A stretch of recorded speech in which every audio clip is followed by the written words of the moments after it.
비평 무당파를 위한 정치 보겠습니다. 제가 왜 이 글은 좋다고 하냐면요. 김호기 교수님이에요. 지금도 제 대학교 1학년 때 이분 강의는요 엄청나게 인기가 좋았어요. 청강생들이 많았어요. 정식으로 수강 신청이 안 돼가지고 가서 들어요. 특강 같은 거 한 번씩 하면은 예, 솔직히 저는 아무도 못 들었어요. 근데 그때만 해도 저는 사회학에는 별로 관심이 없어가지고 근데 굉장히 인기가 많은 분이고 상당히 진보적인 분이에요. 진보적인 정치 성향을 가지신 분입니다. 그런데 말씀드렸지만 중앙일보는 조중동이라고 부르는 3대 보수 언론 중에서도 가장 정치적인 부분에 있어서는 좀 이렇게 진보적인 쪽에 가까운 쪽이에요. 중앙일보는 어떤 경제적인 부분에 있어서는 굉장히 보수적입니다. 삼성신문이라고 말씀드렸죠, 제가. 그러다 보니까 경제적인 면에서는 굉장히 신자유주의 입장이 굉장히 강한 매체인데 정치적인 부분에 있어서는 이렇게 진보 논객, 지금 우리 몇 번 봤던 진중권 칼럼도 중앙일보에 이렇게 실리고 있어요. 중앙일보 칼럼이 상당히 괜찮아요. 제가 보면 칼럼 퀄리티가 좋은 게 중앙일보, 한국일보 상당히 좋아요. 예. 자, 이 글은요, 우리가 옛날에 영어 공부를 갖다가 하는 방법 여러 가지가 있잖아요. 지금도 그 방법을 선호하는 사람들이 있고, 이렇게 떠받드는 사람들이 있는데, 영어 공부하는 방법 간단하다. 통째로 어떤 텍스트나 책 한 권을 갖다 통째로 외워라. 그런 공부 방법이 있었어요, 실제로. 교과서를 통째로 외워라. 그냥 달달달달 외워라. 그러면 저절로 끝난다. 근데 저는 이 글 같은 경우는 어느 정도로 보고 있냐면요. 이런 글은 통째로 외워도 좋은 글이에요. 진짜로. 왜냐면 이 글은 버릴 표현이 한 개도 없습니다. 버릴 표현이 한 개도 없는 글이에요. 정말로. 이제 이 글은 아주 아주 좋은 글이고 많은 우리한테 가르침을 주고 한 문장 한 문장 천천히 읽어봐야 되는 그 정도로 좋은 글이에요. 앞에 글하고는 좀 다릅니다. 근데 뭐 읽어보셨으니까 진행을 하겠습니다. 자, 첫 문장부터 예사롭지가 않죠. 시대정신. 시대정신이 뭐냐? 시대정신. 한번 가만히 생각해요. 시대정신. 그 시대를 지배하는 정신. 자, 뒤에 나오죠, 설명. 특정한 시대. 그러니까 시대정신이라는 건 항상 어떤 거죠? 바뀌는 거예요. 시대가 바뀌니까 당연히 시간 흐릅니다. 자, 특정한 시대, 어떤 시점을 살아가는. 그러니까 시대정신이 그때그때 바뀔 수밖에 없죠. 자, 지금 말하는 시대정신이란 바로 오늘날의 시대정신이겠죠. 2023년에. 자, 어떤 시대를 사는 사람들이 공유하는, 함께 가지고 있는. 사람마다 생각은 다 다를 수가 있어요. 똑같지가 않겠죠. 어떻게 갖겠어요? 하지만 그 사람들이 그래도 공통 분모로서 가지고 있는. 그렇죠? 자, 오늘날 이렇게 보시면 될 것 같아요. 오늘날. 자, 오늘날. 물론 보수나 진보나 뭐 여러 가지 정책이 있어가지고 다들 생각은 달라요. 그러니까 다 투표를 갖다가 다른 정당이 하는 거겠죠. 하지만 우리가 공통적으로 가지고 있는 정신이라는 건 있을 거예요. 그건 크게 봐서 뭘까 예를 들면은 그러니까 우리한테 너무나 당연한 거, 아무도 반박하지 않는 거, 예를 들면 민주주의나 이런 거겠죠. 뭐 자본주의, 민주주의 이런 게 어떻게 보면 큰 틀에서 봤을 때 어떤 시대 정신일 거예요. 결국 민주주의를 얘기를 하려고 하는 건데, 자, 1987년 6월 민주항쟁. 자, 두 분을 위해서 간단히 설명드릴게요. 87년 6월 민주항쟁이 어떤 의미냐면요. 1980년도에 79년도에 박정희가 총 맞아서 돌아가셨습니다. 자, 그리고 등장한 게 누구였죠? 전두환이에요. 자, 전두환이 12.12, 79년도 12.12 쿠데타 일으켜가지고 정권을 잡았어요. 80년 5월에 광주에서 사람들 많이 죽였습니다. 그리고 전두환의 5공화국이 시작이 됩니다. 전두환 5공화국. 자, 이때만 해도 간선제에서 간선제. 쉽게 얘기하자면 전두환의 허수아비들이 체육관에 모여가지고 대통령 선거하는 거야. 그러니까 무조건 전두환이 될 수밖에 없는 거겠죠. 어쨌건 간선제 방식에서 이때까지만 하더라도 이게 직선제로 바뀐 게 뭐냐면 대통령을 우리가 직접 뽑는 걸로 바뀐 게 87년도 개헌이에요. 그래서 노태우 대통령이 당선이 된 거죠. 자, 그런데 뭐냐면 87년에 이때가 이제 전두환 정권 말기였어요. 이때 이제 국민들의 어떤 민주화 그 요구가 막 표출됐을 때야. 자, 그런데 뭐든지 그래요. 뭔가 이렇게 빵 폭탄이 터지려면은 불꽃이 튀어야 돼요. 그때 튄 불꽃이 뭐냐? 87년도에 그 영화 보신 분 1987 영화 봤나요 혹시? 1987 영화 보면 알 거예요. 이한열, 연세대장 이한열이 최루탄 맞고 죽습니다. 아, 그 전에 박정철 군 고문치사 사건, 물고문에 가서 서울대생 박정철이 죽어요. 이게 이제 국민들 분노에 이제 기름을 끼얹어 버린 거예요. 그래가지고 당시에 전두환 대통령이 애용했던 말이 뭐냐면 호헌, 자기가 나서 헌법을 지키겠다. 아, 불순 세력에 맞서서 호헌을 지키겠다. 이게 과연 헌법을 지키는 건지 파기한 건지 각자 판단에 맡길게요. 그래서 호헌철폐, 호헌철폐. 전두환 네가 무슨 헌법을 지켜 꺼져. 호헌철폐, 호헌철폐를 외치면서 넥타이 부대들이 쫙 몰려 나온 거예요 그때. 엄청나게. 다행인 건 뭐냐면 87년도에 이때도 굉장히 진짜 80년도 광주 민주항쟁 같은 경우는 주로 광주 지역에서 일어났다면 87년 민주항쟁은요 서울이었어요. 서울 주무대가. 빌딩에서 일하던 사무직 넥타이 부대들이 다 나와버린 거예요. 엄청난 시위가 벌어졌습니다. 다행히 이때는 그렇게 큰 유혈 사태는 안 빚어졌어요. 그래서 전두환 당시 대통령이 무릎을 꿇었죠. 그래서 당시 노태우가 총리였나 뭐 하여튼 뭐였는데 당시 노태우 씨가 직선제로 개헌을 하겠다고 국민의 요구를 받아들입니다. 이게 87년 미솔 6월 민주화 운동이에요. 이를 통해서 직선제로 바뀌게 되고 그 다음에 노태우 대통령, 김영삼 이렇게 내려온 거죠. 근데 6월 민주화 운동을 통해서 탄생한 게 노태우 정권이었지만 노태우도 군인 출신이에요. 자, 물태우라는 별명이 있어서 물태우 기억나시죠? 물태우라고 했습니다. 물론 터졌다고 그래가지고 전두환은 좀 깡패 같았는데 노태우는 좀 온건했어요 상당히. 근데 노태우도 어쨌건 군인 출신이었고 노태우가 집권해서 1993년 2년도까지는 그래도 약간 공안 정국이었어요 우리가 그때까지만 해도. 그런데 본격적인 이제 김영삼 대통령이 최초로 군인 출신이 아닌 사람이 대통령이 된 거예요. 몇십 년 만에. 그 전에 박정희, 전두환 다 군인 출신이었잖아요. 노태우까지. 김영삼 정부가 문민 정부라는 걸 내세웠습니다. 문민. 여기서 문이 그럴 문자, 민이 백성민자예요. 문민. 자, 우리가 왜 문자를 썼냐면요. 우리가 문신 무신 기억나죠? 역사 공부할 때. 무신, 칼든 애들 무신이에요. 자, 군인에 반대된 뜻으로 문자를 쓴 거예요. 문신이라 그런 뜻으로.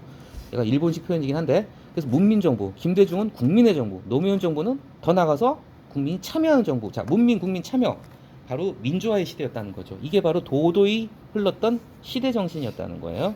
자, 밑에 박스 넘어가겠습니다. 일단 자, 좀 얘기가 좀 길어지고 있는데요. 자, 이후에도 당연히 민주화가 부정된 적은 한 번도 없었어요. 자, 다시 보수 정권이 들어섰습니다. 그렇다고 바뀌었을까요? 안 바뀌었어요. 이명박 정부도 자, 뭐 선진 인류 국가 하지만 여기도 민주주의를 기본적으로 깔고 들어갔다는 거죠. 민주주의를 부정할 수는 없었어요. 이거 이미 이제 그 흐름을 거슬 수는 없다는 거죠. 지금 와서 누가 독재를 할 수 있겠습니까? 그건 못 한다는 거지 절대로. 자, 재밌는 게 뭐냐면요. 박근혜 정부, 우리가 생각보다 놓치기 쉬운 부분이 뭐냐면요. 보수 정권이었는데 보편적 복지, 뭐 무상급식, 뭐 기초연금, 뭐 저기 애들 영유아 보육비 지원 다 박근혜 때 시작된 겁니다. 이거. 그래서 재밌는 게 뭐냐면요. 자, 국가적 의제가 뭐였냐? 우리 동해 가면은 두 번째 팀 이름이 뭐죠? 맞춤형 복지팀이죠. 맞춤형 복지란 말 이때 처음 썼어요. 맞춤형 복지. 경제 민주화, 생애주기 맞춤형 복지. 박근혜 정권 때 바로 그 세모녀 사건이 송파구 세모녀 사건이 또 터져가지고 그때부터 이제 복지에 대한 관심이 많이 높아졌거든요. 자, 그다음 문장도 정말 좋은 문장이에요. 절차적 민주화에서 경제 민주화 복지국가. 이게 무슨 뜻이냐? 절차적 민주화는 말 그대로 절차상의 민주화를 말하는 거예요. 아까 얘기했죠. 그 전에는 체육관에 대통령 꼬붕들 모여가지고 100명 200명 모여가지고 대통령을 뽑았어. 절차적으로 이게 민주주의 아니잖아요. 그렇죠? 근데 지금은 대통령을 뽑는 절차가 어때요?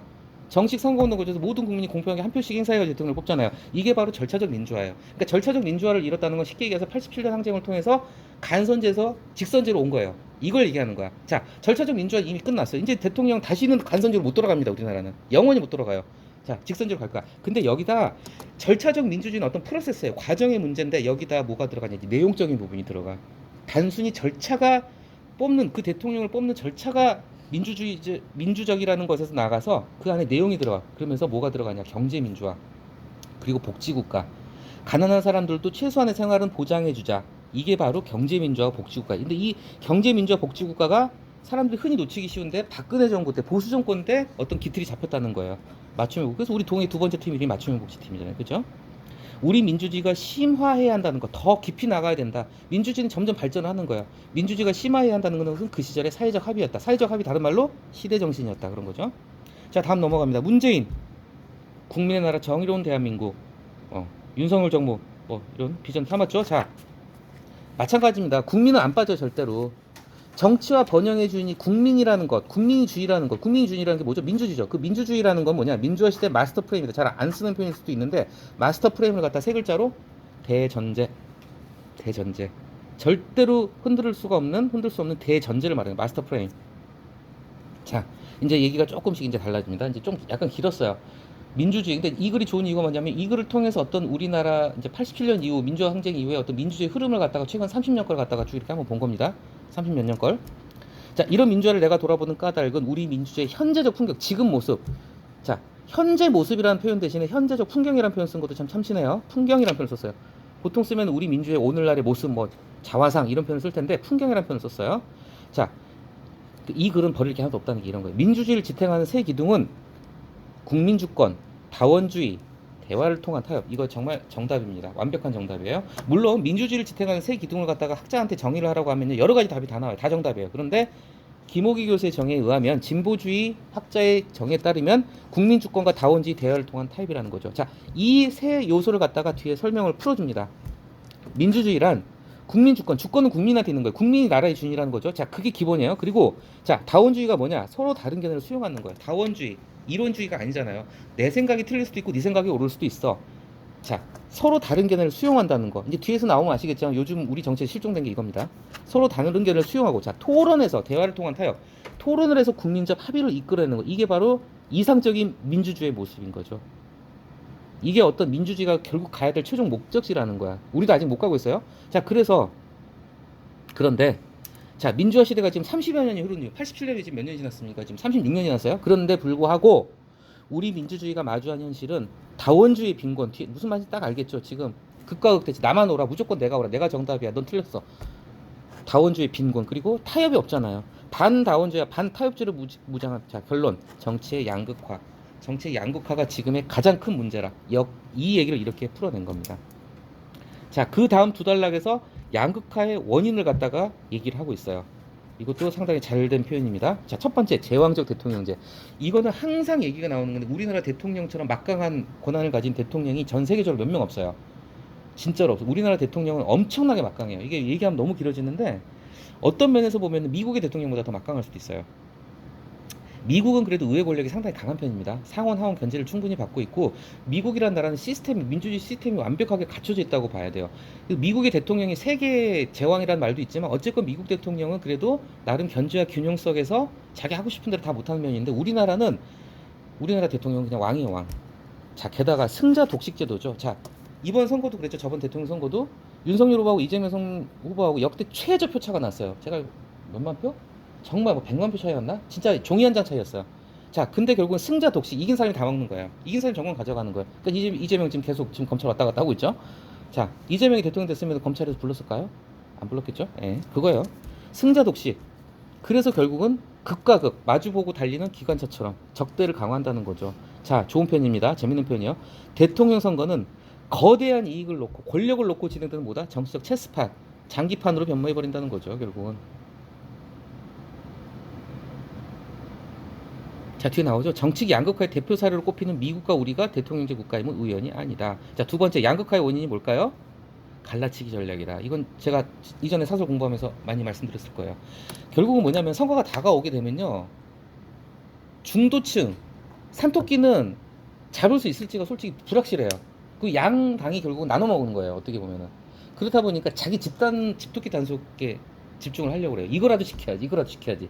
최소한 이거라도 지켜야지. 그러니까 지지자를 더 많이 동원하기 위해서 중도 통합보다는 극단적인 지지층들의 요구에 호응하는 갈라치기가 유리하다는 전략적 판단이 선호된다. 그래서 지금 요새 이념 전쟁이죠. 지금 갑자기 난데없이 공산주의가 나오고 있고요. 홍범도 장군이 소환되고 있고요. 자, 뭐 그래서 논평은 하지 않겠습니다. 어느 쪽이 옳다는 말을 못 하겠어요. 자, 이념 정치, 그리고 혐오 정치가 우리 사회 전체를 뒤흔들어 놓고 있다.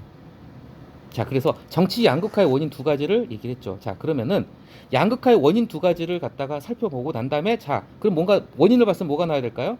변화할 수 있는 거, 어떤 해결책을 이해해야 되겠죠. 근데 이 글은요, 해결책을 마지막 단락에서 제시를 하는데, 제시하기 전에 먼저 양극화란, 지금 현재 이 정치 양극화를 해결하기가 쉽지 않은 이유를 먼저 얘기를 하고 있어요, 또. 그리고 나서 마지막에 이 정치 양극화를 해결하는 해법을 제시를 하고 있는데, 자, 정치 양극화는 그거예요. 그러니까 서로 그냥 너 죽고 나 죽자는 식으로 싸우는 거예요, 지금. 그러고 있어요. 근데 그 이유가 뭘까?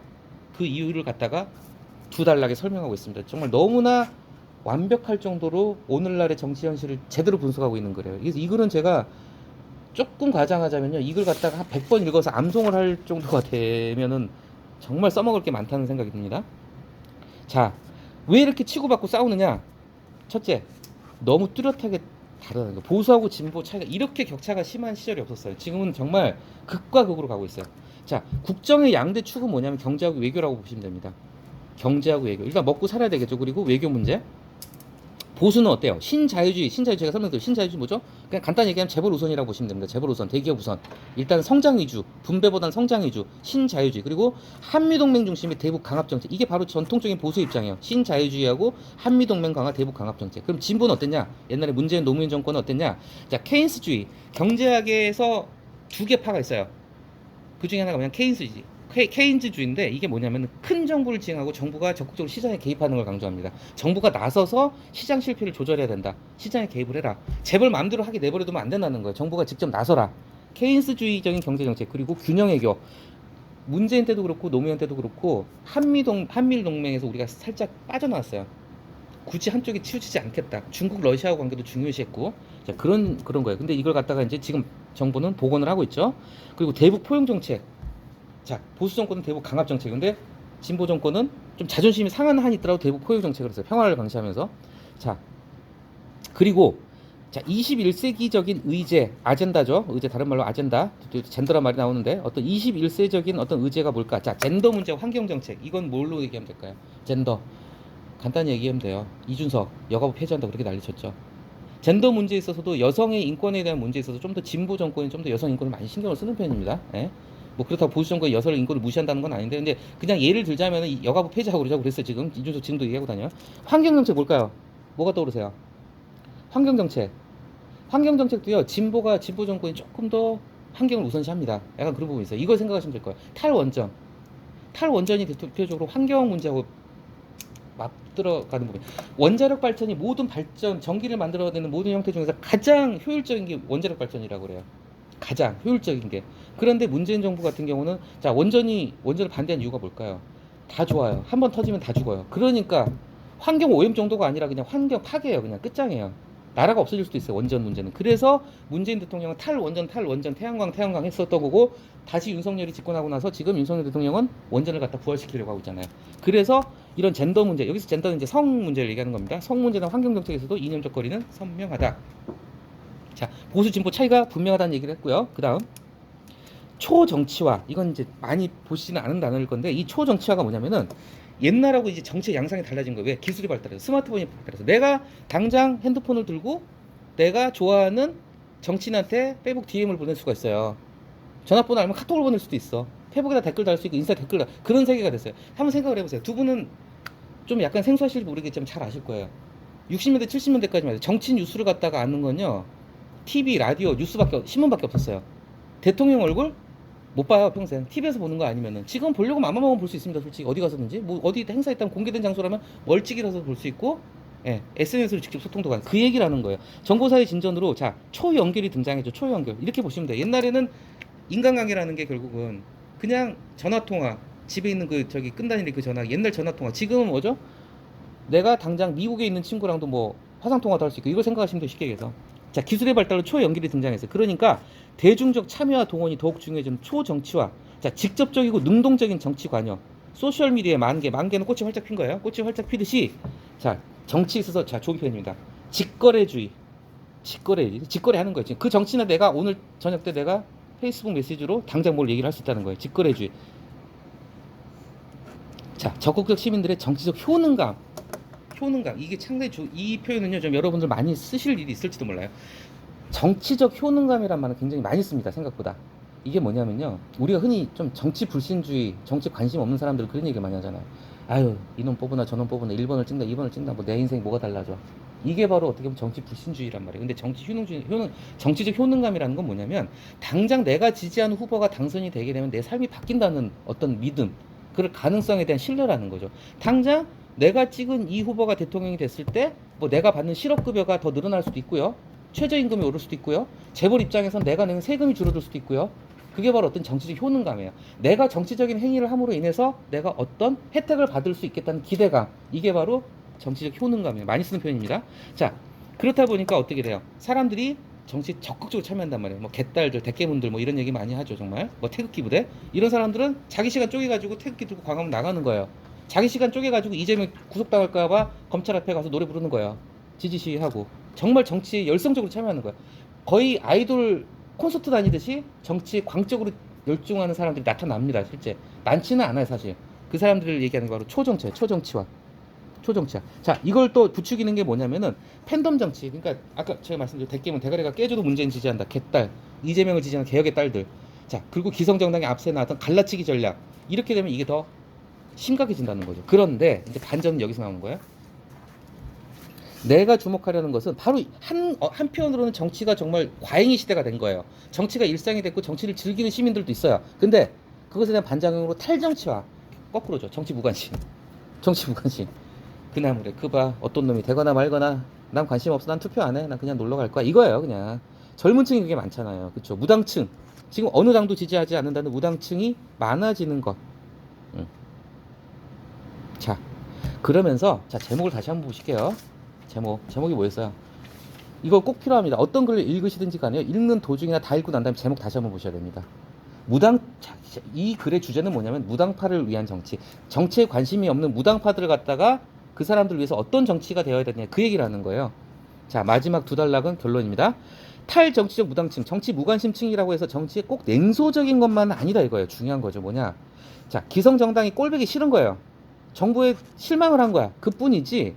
이 사람들도 자기 먹고 살 길은 걱정합니다. 미래 대한민국이 어떤 모습이 되어야 되는지 관심은 있다는 거예요. 자, 짙어가는 경제 참 좋은 표현이에요. 짙어지는, 심각해지는, 뭐 깊어지는 대신에 짙어가는이라고 해서 이것도 좋은 표현이죠. 짙어가는 경제 위기에 대한 대응. 자, 지금 우리 사회가 겪고 있는 문제들 갖다가 딱 네 줄 다섯 줄로 깔끔하게 정리했습니다. 이게 지금 우리 사회 문제예요. 뭐냐? 첫째, 짙어가는 경제 위기. 두 번째, 자, AI 시대 일자리 문제. 그다음 세 번째, 세습 자본주의. 자, 빈익빈 부익부가 심화되고 있어요. 건물주 자식이 건물주 되는 거고, 그죠? 가난한 사람이 자식, 가난한 사람이 계속 가난한 사람이고, 이게 점점 심해지는. 그러니까 전에도 말씀드렸나요? 그래서 부동산 투기, 주식 투기, 코인에 환장하는 사람들의 목을 매는 이유가 그거죠. 왜냐? 평범하게 그냥 흙수저로 태어나가지고 부자가 되는 방법은요, 노동 가지고는 안 돼요. 월급 가지고는 절대로 집을 못 사는 세상이 됐으니까 투자를 하는 거죠. 그죠? 어쨌건 간에 자, 씁쓸합니다. 계급 불평등. 자, 이거 좀 완화시켜야 되겠죠. 그쵸? 저출산 문제 심각하죠? 자, 신냉전 질서에서 국익 우선 외교 추진. 이 내용들은 바로 자, 어디 가서 누가 물어봤을 때 아니면 내가 글을 쓸 때 지금 우리 사회의 문제를 갖다가 한번 얘기를 해봐라 해서 이걸 갖다가 읊을 수 있다면 뭐 그럴 리는 없겠지만 완벽한 답안이겠죠. 그래서 이 글은 버릴 게 하나도 없는 거예요. 진짜로 너무나 좋은 글입니다. 자, 그래서 마지막에는 간단하게 소회를 밝히고 있습니다. 특별히 어떤 해결책을 제시한 건 아닌데 살짝 제시를 했을 게 뭐냐면은 미래를 보자 이거죠. 우리가 미래 대한민국에서 우리가 어떤 문제들을 해결해야 될지를 갖다가 좀 관심을 갖자. 초정치화가 탈정치화가 극단적으로 공존하고 있죠. 자, 정치 무관심 한 사람들이 있고 정치에 적극적으로 참여한 사람들이 있고. 자, 민주화 시대 이 정치적 풍경이 내게는 낯설다. 이게 여기서 말하는 낯설다는 뭐냐면요, 모른다, 처음 본다 이런 뜻이라기보다는 좀 마음에 안 든다 이런 뜻이에요. 그렇죠? 마음에 안 든다는 거야. 낯설다. 약간 그런 뜻을 쓴 겁니다. 그래서 뭐래요?